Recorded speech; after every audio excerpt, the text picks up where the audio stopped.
Démarrage des pourparlers inter-togolais ce lundi à Lomé.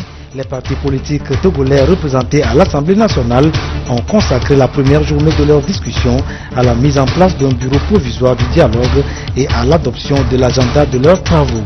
La visite du Premier ministre à Genève en Suisse, Artem Seliagoudi à Oumezoulou, est allé prendre part à la 67e Assemblée mondiale de la santé.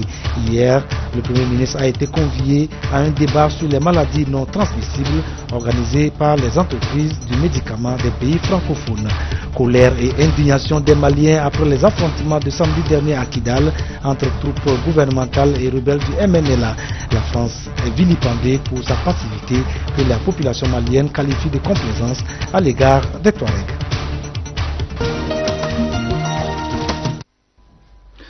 Mesdames, Messieurs, bonsoir et bienvenue dans cette édition. Les partis politiques togolais se sont retrouvés comme convenu aujourd'hui pour le démarrage de leur discussion sur les réformes institutionnelles et constitutionnelles. La première journée a été consacrée à l'adoption de l'agenda des travaux, au sujet devant faire l'objet des débats et à la désignation du bureau provisoire qui va diriger le débat. Un communiqué a été publié à l'issue de cette journée. Son contenu avec Essoham Teuteu.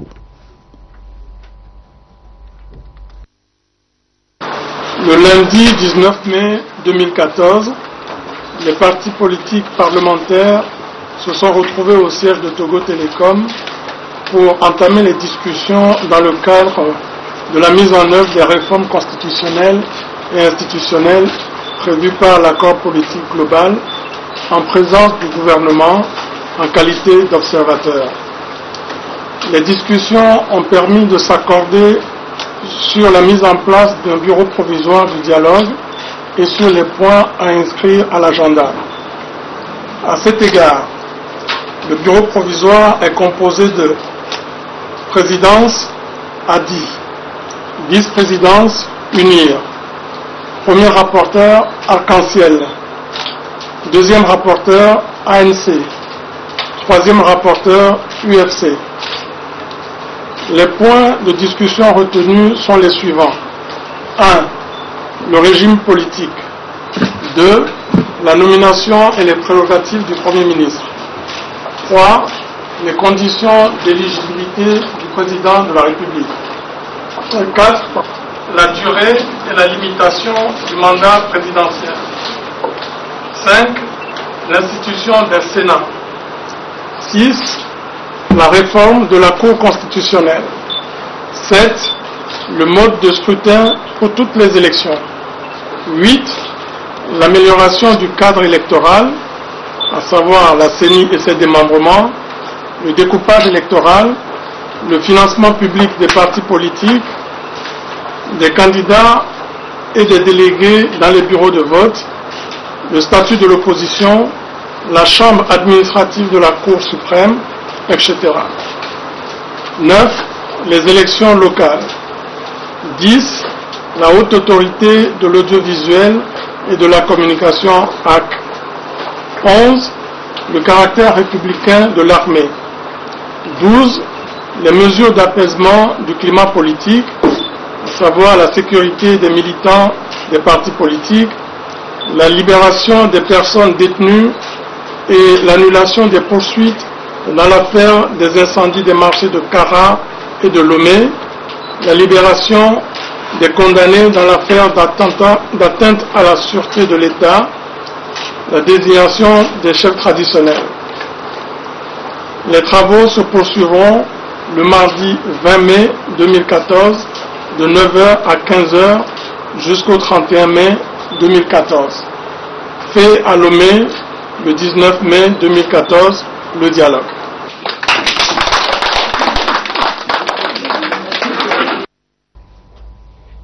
Oui, c'est Antoine Folly du groupe Arc-en-Ciel qui a lu le communiqué enregistré pour le compte de la TVT par Essoham Teuteu. Où qu'il se trouve, les citoyens togolais suivent bien attentivement le déroulement de ces pourparlers, sachant très bien que de leur issue dépendra la stabilité du pays, l'élection présidentielle n'étant plus très loin. Concrètement, qu'est-ce que nos compatriotes attendent de ce dialogue? Certains l'ont dit au micro de Prudence Zinsou.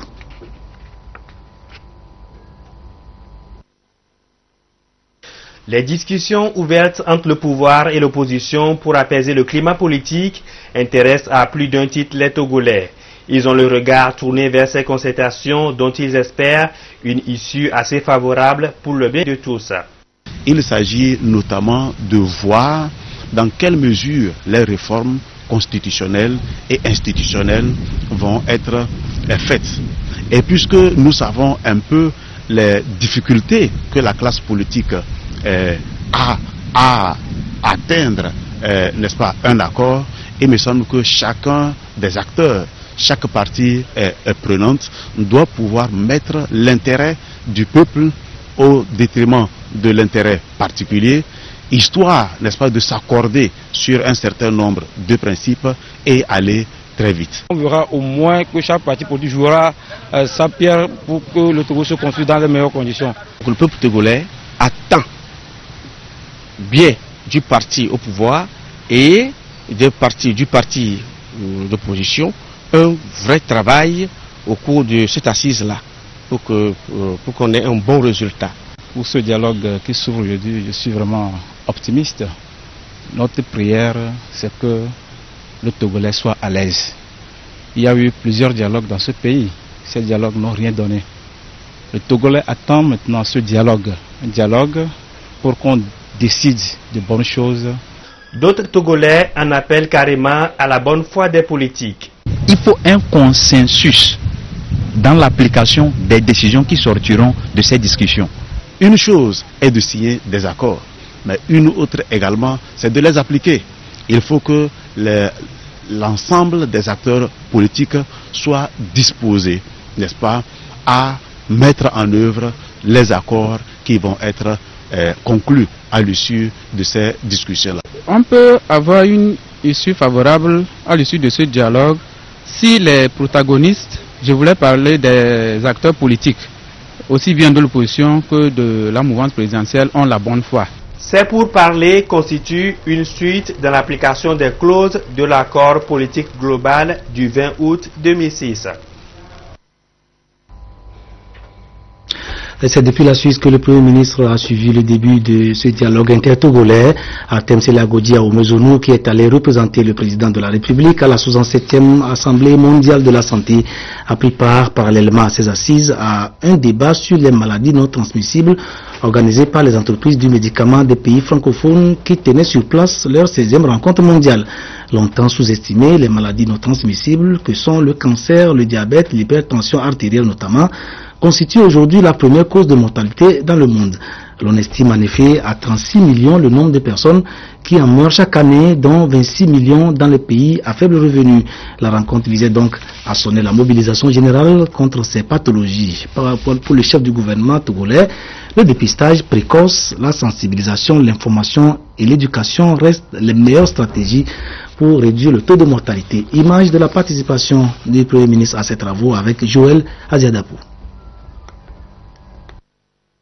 Cette année encore, à Genève, la tradition a été respectée.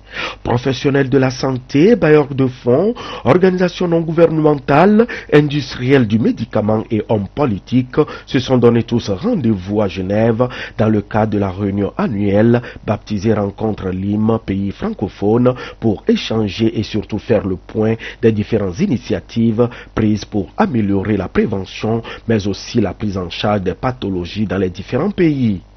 En séjour à Genève, dans le cadre de la 67e Assemblée mondiale de la santé, le chef du gouvernement Selagodji Aoumezonou a pris part au débat de haut niveau organisé par les entreprises du médicament sur le thème « Lutte contre les maladies non transmissibles, une responsabilité partagée ». Longtemps sous-estimées, les maladies non transmissibles, cancer, hypertension, diabète, sont aujourd'hui la première cause de mortalité. Elle continue de décimer les populations, surtout africaines, avec des chiffres effrayants. Sur 36 millions de victimes, 26 millions vivent dans les pays à revenus faibles intermédiaires. D'ici à 2030, on craint une augmentation de 52 millions de victimes par an. Face à la recrudescence de ces maladies, le Premier ministre Selagodji Aoumezonou a insisté sur l'élaboration des plans nationaux de lutte contre ces fléaux, la coopération internationale, la sensibilisation, l'information, mais aussi l'éducation. Nous observons à l'analyse qui est faite aujourd'hui que même sur ce plan des maladies non transmissibles, la prévalence est de 80% pour nos pays faibles.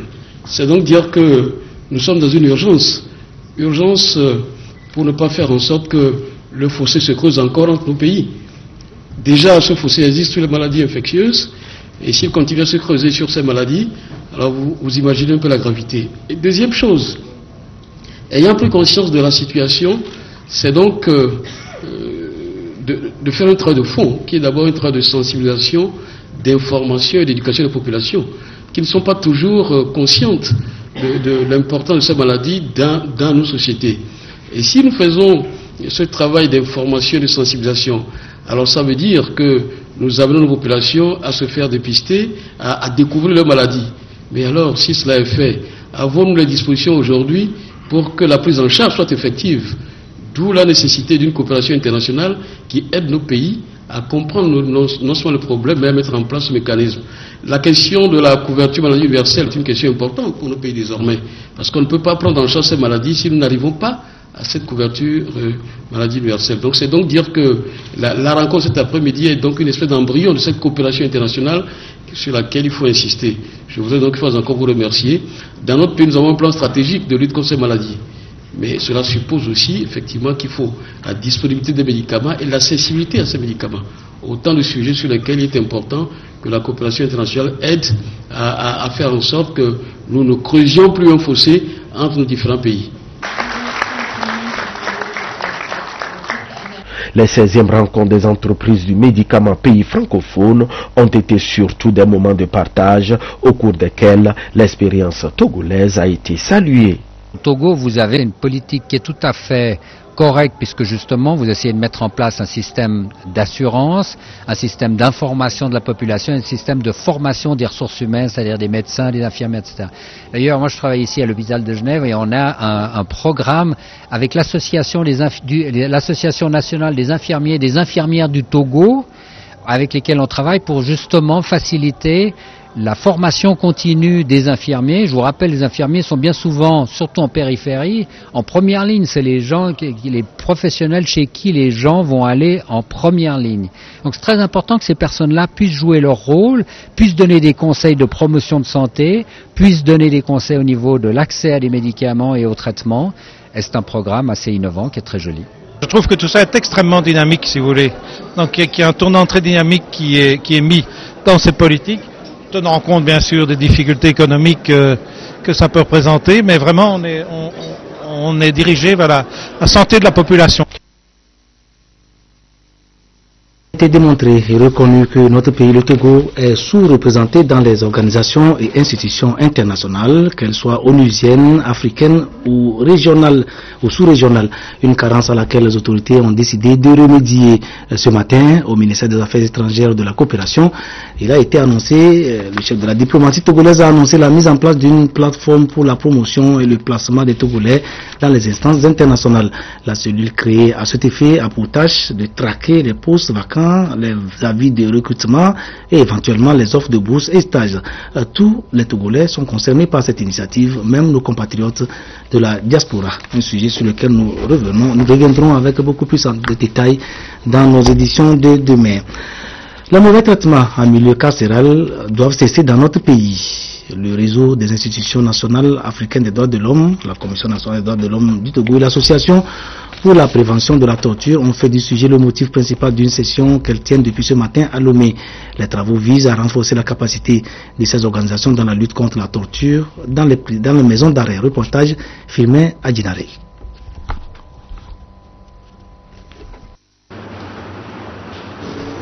Les questions touchant les conditions de vie des personnes privées de liberté constituent aujourd'hui une préoccupation majeure, aussi bien pour le gouvernement togolais que les acteurs et professionnels de la justice.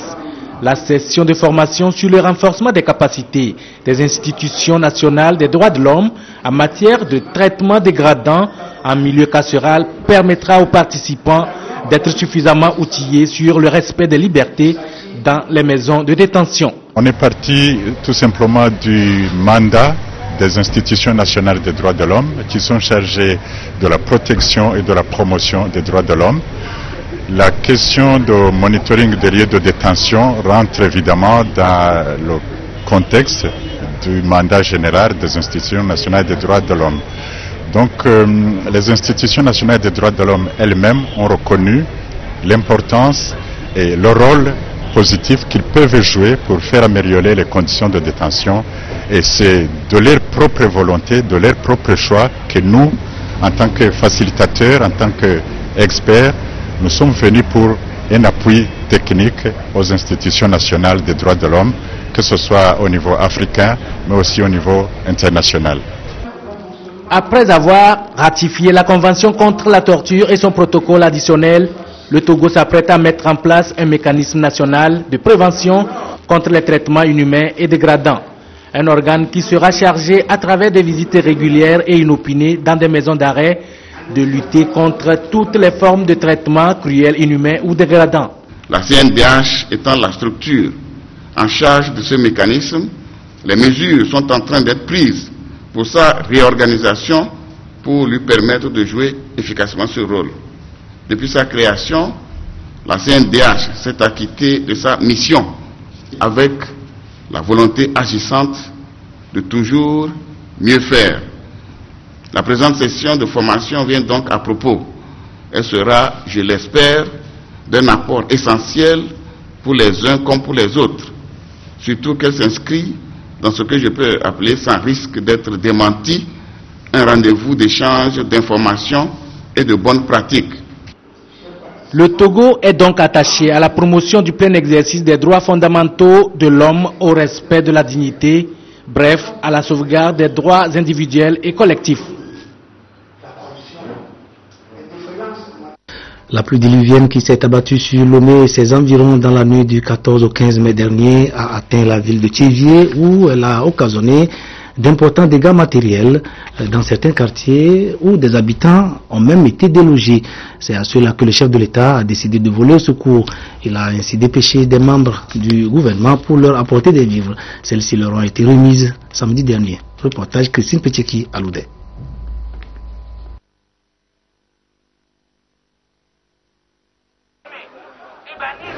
Après la distribution des vivres, des couvertures et d'autres biens de première nécessité aux victimes des inondations causées par les pluies des 14 et 15 mai dernier à Lomé, la ministre en charge de l'action sociale et son collègue de l'urbanisme et de l'habitat se sont rendus à Dalavé, à Loblinvier et à Thiévié pour le même geste de solidarité à l'endroit des populations touchées dans ces localités du Zio. À travers ces inondations, il y a des dégâts matériels qui se sont produits. Heureusement, on n'a pas de pertes en vies humaines ni de blessés, mais nous sommes venus ici pour apporter la solidarité et l'appui du chef de l'État. Pour le ministre de l'Urbanisme et de l'Habitat, ces inondations relèvent de plusieurs causes que le gouvernement s'activera à résoudre. Les bénéficiaires ont exprimé leur reconnaissance au chef de l'État, sentiment de gratitude réitéré par le préfet du Zio, Adossi Komi Sena.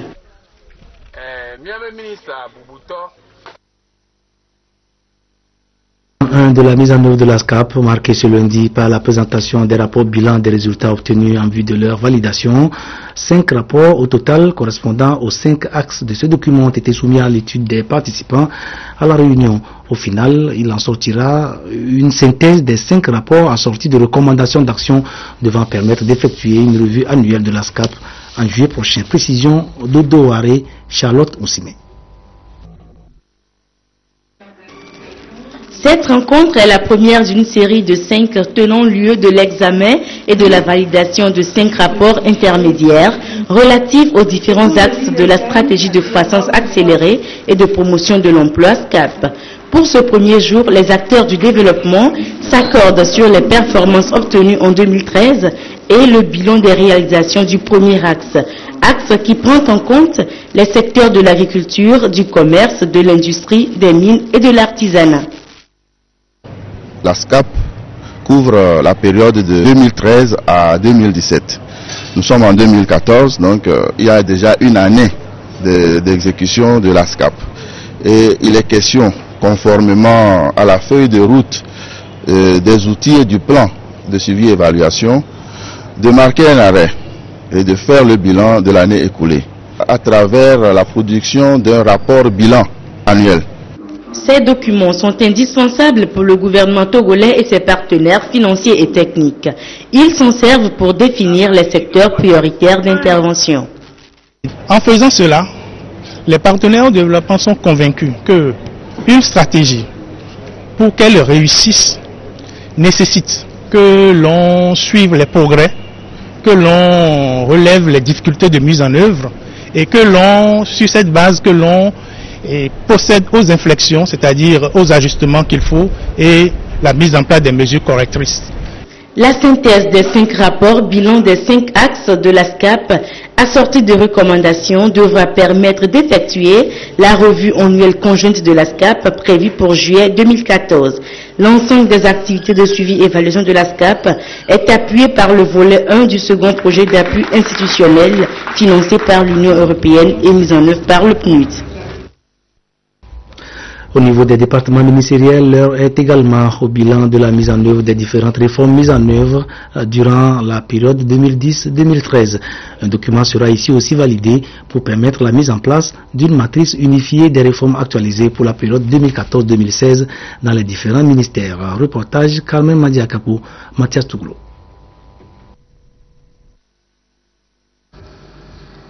Au total, une quinzaine de ministères et des représentants des institutions de l'État étaient présents pour cette revue bilan des réformes période 2010-2013. 3 jours pour examiner et analyser les différentes et nouvelles orientations amorcées depuis 2006 au Togo conformément aux dispositions communautaires relatives à l'assainissement des finances publiques. Qu'est-ce qui est fait au cours de 2010-2013? Les obstacles diagnostiqués et comment procéder désormais pour être en conformité avec le calendrier de départ à travers des mesures urgentes. Un exercice qui passe par la validation de la matrice unifiée des réformes actualisées pour la période 2014-2016. Les départements vont faire la présentation des avancées, des difficultés qu'ils ont rencontrées, des mesures qu'ils vont prendre et reprendre les nouvelles mesures qui vont se réaliser d'ici 2016. L'assainissement des finances publiques devient un impératif afin de mobiliser davantage les ressources internes. Pour preuve, aujourd'hui, avec la mise en œuvre de quelques-unes de ces réformes estimées à 61%, le Togo affiche un taux d'endettement public de 45% contre la norme communautaire qui est de 75%. Si les résultats sont certes satisfaisants, des sacrifices restent à faire afin de passer à un autre système de gestion. La gestion axée sur les résultats conformément aux dispositions de l'UEMOA dans l'optique d'apporter le mieux-être aux populations togolaises sur la voie de l'émergence à l'horizon 2030. La Chambre nationale des notaires du Togo forme ses membres aux innovations de l'acte uniforme de l'OADA relatif aux droits des sociétés commerciales et du groupement d'intérêt économique. La disposition est entrée en vigueur le 5 mai dernier. La Chambre tient donc à ce que les notaires du Togo en connaissent toutes les subtilités. Reportage Etonam Kokoroko, Christine Petcheki Aloudé. Dans le Vaud, c'est au tour de Gapé Centre dans le ZIO de bénéficier des projets d'infrastructure de l'association Global Islamic Mission d'Australie. La pose de cette pierre confirme Petite erreur d'aiguillage, nous parlions de la Chambre des notaires qui initie ses membres aux innovations contenues dans l'acte uniforme de l'OADA relatif aux droits des sociétés commerciales et des groupements d'intérêt économique. Voyons ce que nous en disent Étonnant Kokoroko et Christine Petcheki Aloudé. Bon, nous allons passer à autre chose, à la page internationale en l'occurrence. Les armes ont tourné samedi dernier à Kidal, dans l'extrême nord-ouest du Mali, où soldats gouvernementaux et rebelles du mouvement national de libération de l'Azawad se sont violemment affrontés, faisant 36 morts et de nombreux blessés. Une trentaine de fonctionnaires ont par ailleurs été pris par les Touaregs et gardés en otage. À l'origine de cette brusque montée de tension, la visite du Premier ministre. Le MNLA qui occupe Kidal et ses environs refuse de reconnaître l'administration malienne. La visite de Moussa Mara, le chef du gouvernement, était donc perçue là-bas comme une provocation, d'où la tentative des rebelles de l'empêcher. À Bamako et dans plusieurs villes maliennes, c'est la France qui est tenue responsable de cette situation. Les Maliens ne comprennent pas en effet ce qu'ils appellent la complaisance de l'Élysée vis-à-vis du mouvement Touareg et ils le dénoncent à travers des manifestations. C'est la première manifestation contre Paris depuis le déclenchement de l'opération Serval au Mali. Devant l'ambassade de France, placée sous la protection des forces de sécurité maliennes, quelques dizaines de membres du Conseil national de la jeunesse réclament le départ des troupes françaises. Les manifestants jugent incompréhensible la position de la France dans la crise qui oppose le gouvernement malien aux rebelles Touaregs du mouvement national de libération de l'Azawad. Le message que nous voulons lancer, c'est de dire à la France que nous ne comprenons pas sa position. Sa position est très ambiguë dans la gestion de la crise de Kidal. Nous sommes indignés, nous nous sentons humiliés et nous demandons à la France de clarifier sa position. La délégation dépêchée par François Hollande auprès de son homologue malien Ibrahim Boubacar Keïta n'est donc pas parvenue à calmer les esprits. La délégation conduite par la conseillère Afrique de l'Élysée avait pourtant donné des assurances aux autorités maliennes. Kidal fait partie du Mali. Le Mali est un et indivisible et donc nous condamnons ceux qui cherchent à contrer cette intégrité du pays. Nous soutenons le gouvernement malien dans ses actions. La tension entre la France et le Mali survient au lendemain de la visite mouvementée du Premier ministre malien dans la région de Kidal. Le gouvernorat de la région a été attaqué par des hommes armés alors que Moussa Mara y tenait une réunion avec des autorités administratives locales. Le chef du gouvernement malien a aussitôt dénoncé la passivité des troupes françaises de l'opération Serval lors de l'attaque, une attaque que Moussa Mara considère comme une déclaration de guerre de la part du MNLA. La République du Mali est désormais en guerre et nous allons apporter les réponses appropriées à cette situation qui ne sera pas laissée en l'état. D'après Moussa Mara, les affrontements à Kidal entre les forces armées maliennes et les combattants Touaregs du MNLA ont fait au moins 36 morts. Le Premier ministre, accueilli triomphalement par ses partisans à Bamako, affirme aussi que les rebelles Touaregs ont pris en otage plusieurs fonctionnaires maliens. Le président Ibrahim Boubacar Keïta, informé de la dégradation de la situation à Kidal, doit s'adresser à la nation ce lundi soir. L'AFCF est arrivé dans le Doufergou. Le premier produit du Fonds national de la finance inclusive vient d'être lancé à Niantougou. C'est la mutuelle d'épargne de crédit de Doufergou, partenaire du FNFI sur le projet, qui a présenté le produit aux bénéficiaires dont certains sont repartis munis de leur fonds de soutien. Nestor Mouzou. L'APSEF, accès des pauvres aux services financiers, est devenu une réalité pour les populations de Doufergou. Ce premier produit du FNFI, Fonds national de la finance inclusive, est arrivé à leur niveau. Les opérations d'octroi de ce crédit ont démarré au grand bonheur des bénéficiaires. J'ai reçu 30 000 francs. Je prie Dieu que Dieu nous accompagne pour nous aider dans nos commerces, pour qu'on puisse rembourser rapidement les 30 000, pour que prochainement on nous donne plus que ça.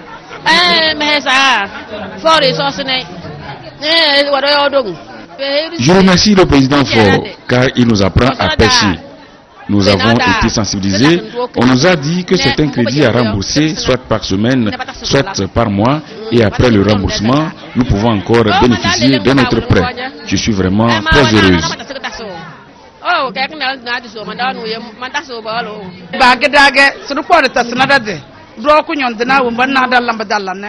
C'est un prêt que nous avons obtenu pour que ça puisse nous aider, nous les pauvres, dans nos activités génératrices de revenus. Ce que moi je veux dire, c'est que nous devons tout faire pour rembourser ceci, pour que nous puissions bénéficier de cet appui pendant longtemps. Le FNFI s'appuie sur la MECD, mutuelle d'épargne et de crédit de Doufergou, pour mener ses opérations d'accompagnement des pauvres dans cette préfecture. Les crédits s'octroient uniquement en groupement. Chaque groupe doit être composé d'au moins 4 ou plus 6 membres. Et s'adhérer avec 1000 francs chacun. Et chaque groupe bénéficie de 4 cycles de crédit. 2 premiers cycles de 30 000 francs, 2 derniers cycles de 50 000 francs. Et à un taux de 5% pour les crédits de 30 000 francs et 8% pour les crédits de 50 000 francs. Quand on donne du crédit à quelqu'un et qu'on ne renouvelle pas, la personne revient à la case de départ.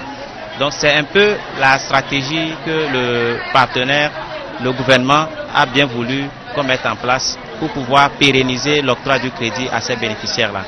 Dans les prévisions de la mutuelle d'épargne et de crédit de Doufelgou, le plafond du nombre de bénéficiaires est fixé à 3000 pour cette année 2014, ce qui équivaut à 500 groupements. C'est quelques communiqués pour finir. Le premier membre du ministre de la Sécurité et de la Protection civile.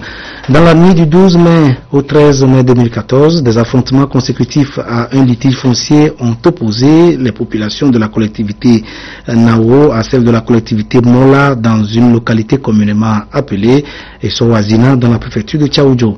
En effet, ces deux communautés se disputent depuis longtemps la propriété des terres favorables aux activités agricoles de Tao Reda. L'affaire est pendante devant la justice qui y a ordonné la suspension de tous les travaux de construction. L'incident est survenu lorsque les sieurs Moumouni Akoyo et Kurupara Multaru de la collectivité Nao ont entrepris la reconstruction d'un bâtiment servant de boutique qui, entre-temps, était endommagé par la pluie qui s'est abattue sur le village. Cette situation a suscité le mécontentement de l'autre partie qui a choisi de démolir le dit bâtiment dans la nuit, provoquant des affrontements violents entre les deux communautés. Cet incident a malheureusement occasionné 3 morts, plusieurs blessés graves et des dégâts matériels importants. L'intervention conjuguée des forces de sécurité et des autorités locales a permis de ramener le calme dans la localité et d'opérer certaines interpellations. Des investigations sont en cours en vue de faire la lumière sur cet incident, situer les responsabilités et traduire les présumés auteurs devant les autorités judiciaires compétentes. Le ministre de la Sécurité et de la Protection civile condamne cet acte incivique qui n'honore pas nos communautés et au-delà notre pays. Il appelle toutes les parties au calme et à la retenue en leur recommandant d'éviter toute forme de vengeance privée. Il les invite enfin à faire confiance aux institutions de la République pour le règlement de leurs différends par des voies légales. Fait à Lomé le 19 mai 2014, le ministre de la Sécurité et de la Protection civile, le colonel Yark Damhan. Le ministre de la Défense et des anciens combattants informe les 117 candidats au concours d'admission à l'école de formation des officiers des forces armées togolaises, session 2014, qui aura lieu les mercredis 21 et jeudi 22 mai, qui sont priés de se présenter à l'école nationale de la gendarmerie, dans l'enceinte de la gendarmerie nationale de Lomé, le mercredi 21 mai 2014, à 7h, muni d'une pièce d'identité et de quoi écrire. Les listes peuvent être consultées à l'état-major général des forces armées togolaises ou à la direction générale de la gendarmerie nationale. Eh bien, merci de nous avoir suivis. Dans quelques instants, le magazine La Revue des Valeurs Citoyennes. Aujourd'hui, Joseph Amiga revient sur les causes des accidents de la route. L'image du jour pour nous séparer, c'est cette rencontre que les partis politiques parlementaires du Togo ont eue ce matin, ce lundi, au siège de la société Togo Télécom pour, en guise de démarrage de dialogue politique inter-togolais. Pour la première journée, ils ont mis en place un bureau provisoire devant diriger les travaux et adopter l'agenda des travaux. Les sujets qui devront faire l'objet de discussions ont également été discutés. Merci de nous avoir suivis. Excellente soirée à tous. À demain. Démarrage des pourparlers inter-togolais ce lundi à Lomé. Les partis politiques togolais représentés à l'Assemblée nationale ont consacré la première journée de leur discussion à la mise en place d'un bureau provisoire du dialogue et à l'adoption de l'agenda de leurs travaux. La visite du Premier ministre à Genève en Suisse, Artem Seliagodi à Omezunu, est allé prendre part à la 67e Assemblée mondiale de la santé.